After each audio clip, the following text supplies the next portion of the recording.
We got some bombshell news yesterday about who exactly is going to be in Joe Biden's economic team, and it's pretty bad, folks. I'm just going to warn you. Let's throw the Wall Street Journal story up there on the screen. He fills out his economic team. Now, look, at the CEA level, they're largely labor economists, but a lot of people, Ryan, are focusing in on the OMB name before we realize that to everybody. Actually, you had a very, good and, as usual, reasoned take here. It's very rare to have three labor economists at the top of the Council of Economic Advisors, and it indicates that the unemployment rate, given the disaster that we have right now, is going to be the main focus of the administration in the first couple of months there, right?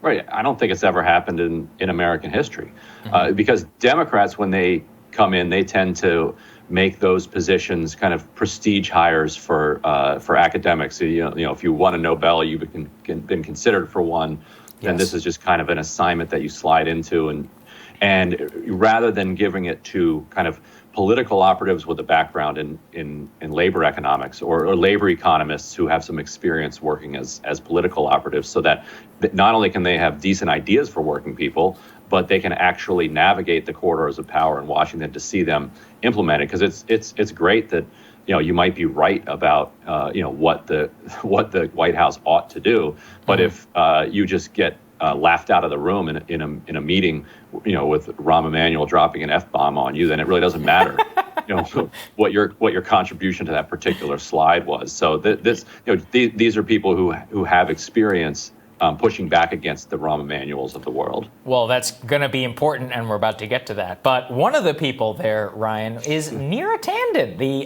CAP president. Let's announce that right here. Let's put that up there on the screen. She is going to be running, or at least nominated, to lead OMB, the Office of Management and Budget in the Biden White House. As this person notes, Tanden has an endless stream of disparaging comments about Republican senators whose vote she'll need. Stands zero chance of being confirmed. Now, that is from somebody who works for John Cornyn. But it's going to be a problem, Ryan. I mean, we're talking here about probably the most combative liberal on all of Twitter. And I mean that very specifically, like that type of liberal there. What do you make of this? I mean, obviously Republicans are going to hate her. I mean, from my perspective, she antagonizes both my side and, she's probably the biggest single enemy in the discourse against the Bernie left. It's a very strong choice that Biden has made here, isn't it? It shows what losing looks like, for the Bernie left. Right.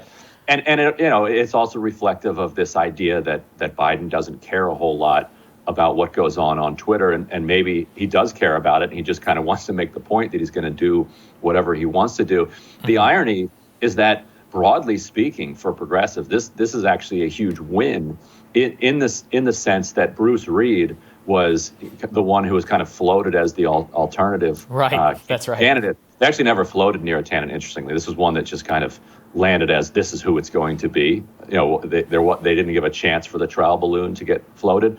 But Bruce Reed is a longtime Biden loyalist who is, I would say, more associated than with the kind of deficit hysteria and budget hawkery in Washington than anybody else since the 1980s. And so the idea of having him in control of the purse strings at OMB would have really hamstrung the ability of the White House to do much of anything on an economic agenda that required any deficit spending.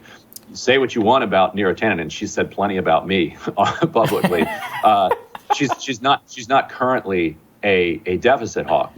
CAP did support the White House's efforts in 2009 up until 2013 to push for a grand bargain, but notably, they abandoned the White House while Obama was still pushing for a deficit deal with Republicans, and so Neera actually did publicly take a risk and buck the White House to say, like, look, we need to stop focusing on the deficit, and we need to worry about growth. That's one of the most significant things in that job. The other is organizational competence and organizational leadership, and that's not particularly a strength of Tanden's. She's CAP isn't known as the kind of best run organization. So to I say think the that, least, right? So that could end up being a challenge in whether she can balance her Twitter activity with leading an organization of that size. Yeah. And as I recall, I mean, she physically pushed, some might say punched, Bernie Sanders campaign manager Faz Shakir. I do have one concern, Ryan, which is that at the time of the Libya bombing, she said, quote,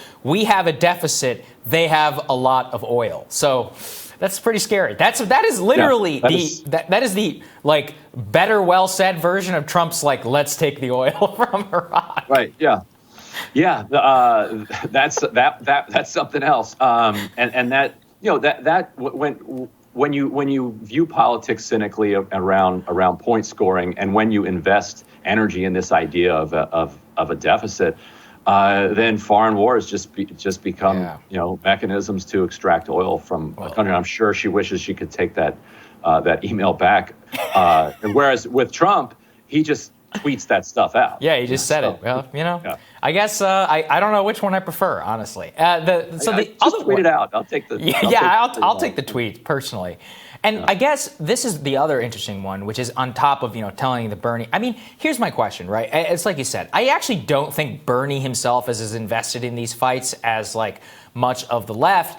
And yet here is one, the next one we're about to show up there. Let's throw it up there. Rahm Emanuel being, quote, strongly considered to run the Department of Transportation.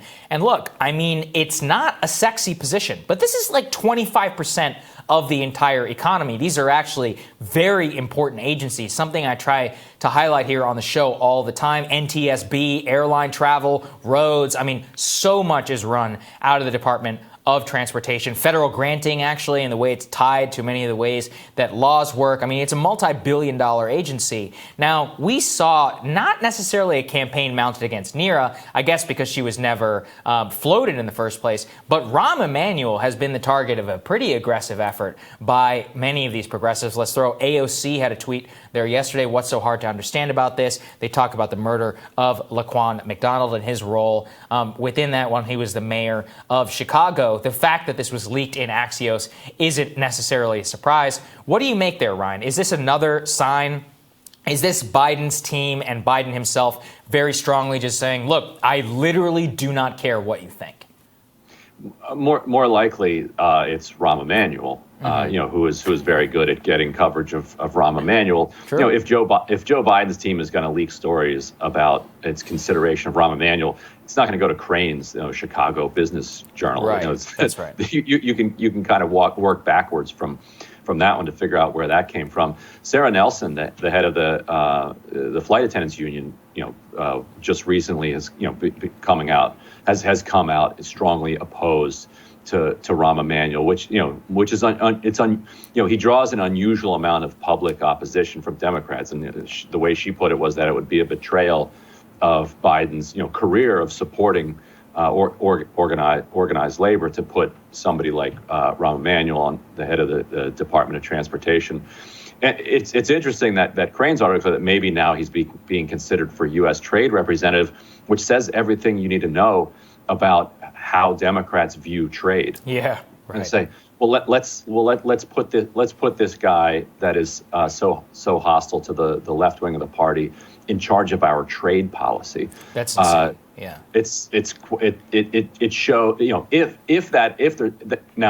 that does not appear to have come from the Biden administration. Mm-hmm. That appears to have come from the Rahm wing, but it shows where the Rahm wing of the party still is on the issue of trade, even after they saw, not just what it's done to the country, but what it did to them as a political party. Yeah, it just shows a complete lack. And speaking of that, Ryan, let's throw this up there. The chief deputy Treasury Secretary is going to be Wally Adamio, and of course, everybody's focusing on identity. They're like, this is the most diverse administration, women and all that, and diverse faces. Look, Wally was the chief negotiator of the Trans-Pacific Partnership. And again, these are things which I don't even see this mentioned in the Wall Street Journal story, right? As you pointed, Rahm, Emanuel, they're like, oh yeah, trade, that way you can still be in government. I mean, no, these are hugely important positions which literally determine the path of the U.S. economy. And for a policy person, I think for people like us who really understand the significance of some of these fights, it's really egregious. I mean, in order to see the lack of just even thinking about what the hell happened in the last 5 years in American politics. And a key question here is, did Janet Yellen choose her lieutenant here? Janet Yellen was among the choices that were floated for Treasury Secretary.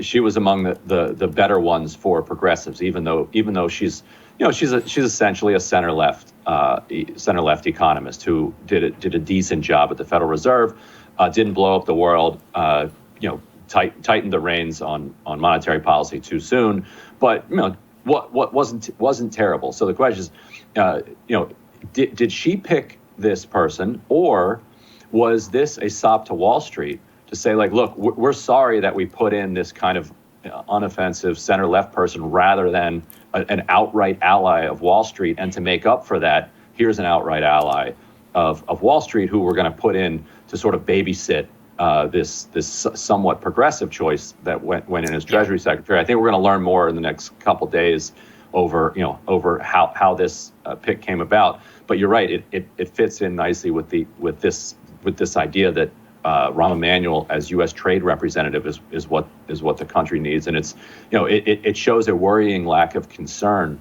for trade policy among Democrats, or it shows not a lack of concern, but a strong commitment to their previous kind of free trade and pro pharma in particular trade policies. Yeah, I mean, good luck if you want to go that way. That's all I'll say on that. I don't want to paint too false of a picture. Look, Jared Bernstein, we've had him here on this show. He's somebody who is a very progressive labor economist. He's somebody who, look, even on the right, I respect some of his work and a lot of his diagnosis of the Obama economy and so much more. So, look, we have no idea where things are going to be, but I think that these are a very strong indicator. The Rahm Emanuel story in Axios, Neera Tanden at OMB, the Libya thing is just absolutely insane to somebody like me, and really just shows like a commitment to center-leftism. How the hell it all works out, as you pointed out, she broke with the White House, importantly with the Obama administration at the time. We don't know, but we are going to have more Rising for everybody right after this.